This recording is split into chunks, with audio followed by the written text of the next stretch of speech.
அனைவருக்கும் இனிய தமிழ் வணக்கம். இந்த காணொளியில் நாம் தமிழில் முதலிய ஆகிய இரண்டு சொற்களை எங்கு பயன்படுத்தலாம் என்ற அடிப்படை அறிவை நாம் காணலாம். முதலில் முதலிய என்ற சொல்லை நாம் எங்கு பயன்படுத்தலாம்?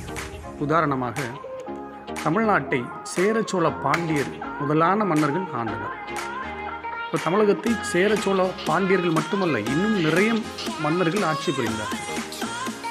இவ்வாறு முழுமை பெறாத சொற்களை பயன்படுத்தும் பொழுது சேர சோழ பாண்டியர் இன்னும் சில ஆட்சியாளர்கள் இருப்பார்கள். இந்த மாதிரி நிறைவு பெறாத சொற்களை பயன்படுத்தும் போது நாம் முதலான என்னும் சொல்லை பயன்படுத்த வேண்டும்.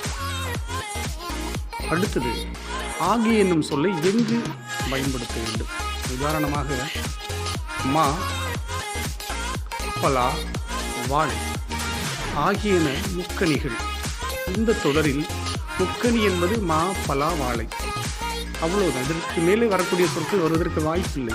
இவ்வாறு முழுமை பெறக்கூடிய வார்த்தைகள் வரக்கூடிய இடங்களில் நாம் ஆகிய என்னும் சொல்லை பயன்படுத்த வேண்டும்.